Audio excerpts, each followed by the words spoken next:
Hey, this is Brian Waymeyer with Health Gains Coaching. Today I wanted to talk about the random topic of laser hair removal. Well, it may be random for you, but not so random for me. I just had my 7th session yesterday. It may not look like it, but I've actually been getting it done on my scalp. My upper cheeks here, my upper mustache, my neck, like the back of my neck. There was a little bit of hair on the lower part of my back that I did. The tops of my feet that I had shaved every once in a while.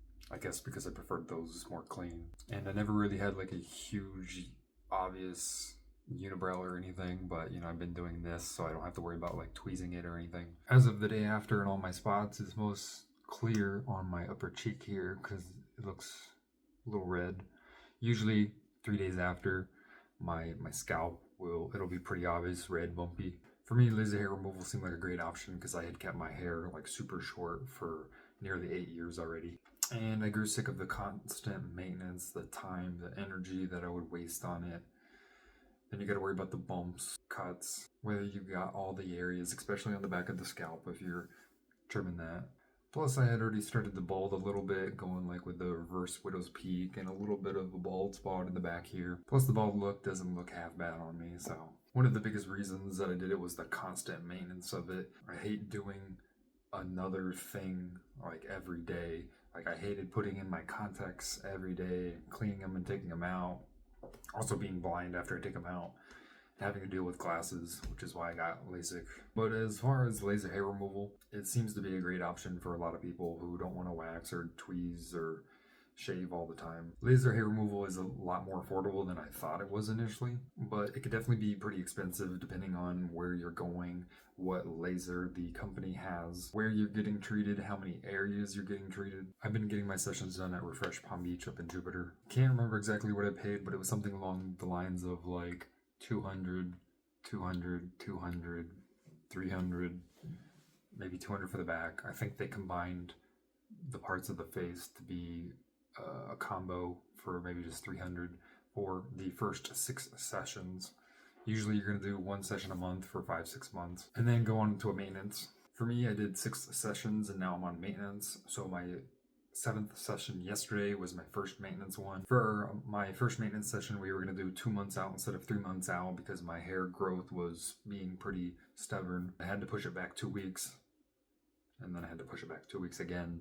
Initially because I got too much sun exposure, and then because I got sick the week before and I actually had a laser tattoo removal appointment on the same day, and I did not want to do both on the same day when I had just been sick. So laser hair removal is going to be different for everyone. Depends on skin tone, hair color, which laser the company has. You want to make sure you get the right one for your hair type and skin tone. And supposedly there are some that have like a cryogenic freezing effect when they zap you, which is less painful, which may be great if you have a low pain tolerance, but that's going to be more expensive. People report different amounts of pain with laser hair removal.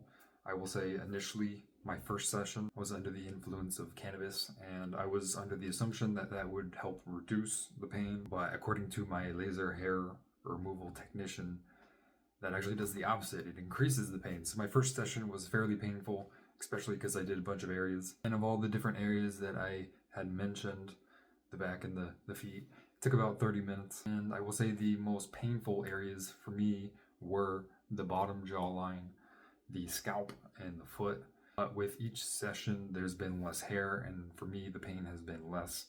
But generally the pain that is described is like a rubber band snapping on the skin. For me, I'm not worried about the pain anymore, except for on the scalp. That is painful, especially considering it's a wide area. The concerning area, the painful area for me is this U-shape area, especially on the back left and right corners here.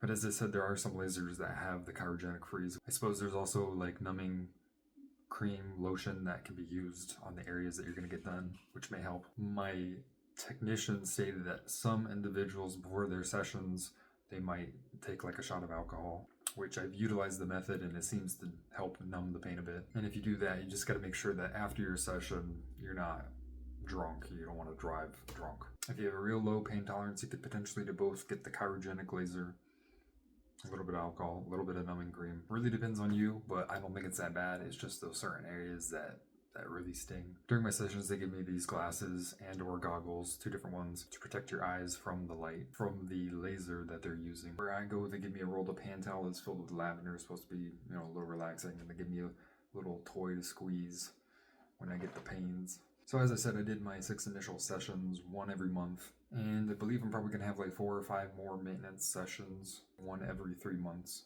Each time, there's different sources that say different things, but my company there, they recommend staying out of the sun for at least 2 weeks before my session, saying that I shouldn't get more than 15 minutes of sun exposure in those 2 weeks. As a security officer working outside, I've been getting over those 15 minutes, but I've been trying to minimize it, wearing a ball cap, hiding under shade, wearing sunscreen.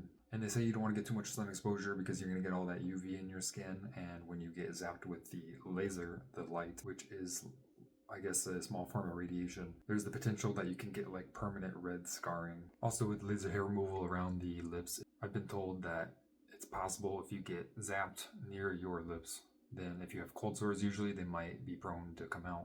So even though I've been getting some sun exposure and then doing my laser hair removal sessions, I would say it's still a great idea to avoid the sun as much as possible to avoid any potential permanent damage to your skin. But it's important to note, even after the maintenance sessions that I said I have remaining, it appears that laser hair removal is not permanent. It's more of a laser hair reduction than a permanent laser hair removal. Different sources online say it's going to reduce hair anywhere from like 70 to 90%.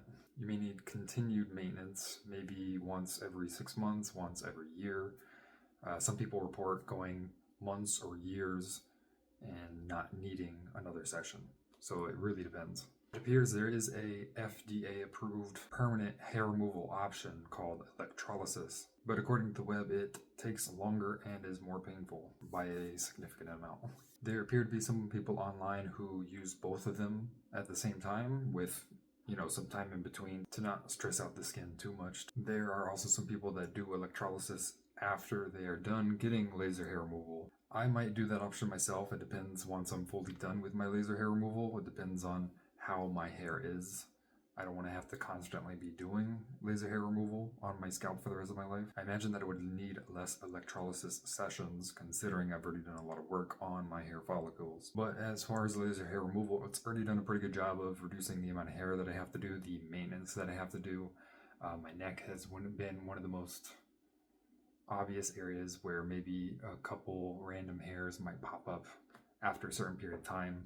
And I might have to clean up my jawline a little bit, but it has been pretty great overall. Definitely less maintenance. One of the worst things about it, besides obviously paying for it, besides the pain, is the aesthetic between sessions. In those first 6 months, especially near the beginning, my hair was pretty patchy. My head might be a little bit red because I just shaved. But for my scalp here, this is a couple days after my second laser hair removal session on it. And I feel like it's worse this time because the first time it was spotty, but like the second time I just shaved and like there's still like the patches that don't seem to want to take the razor. Of all the areas I've done, the scalp hurts the worst. The underline of the jaw is the second most painful. And then on the foot, kind of this bottom oval area right here. Turn.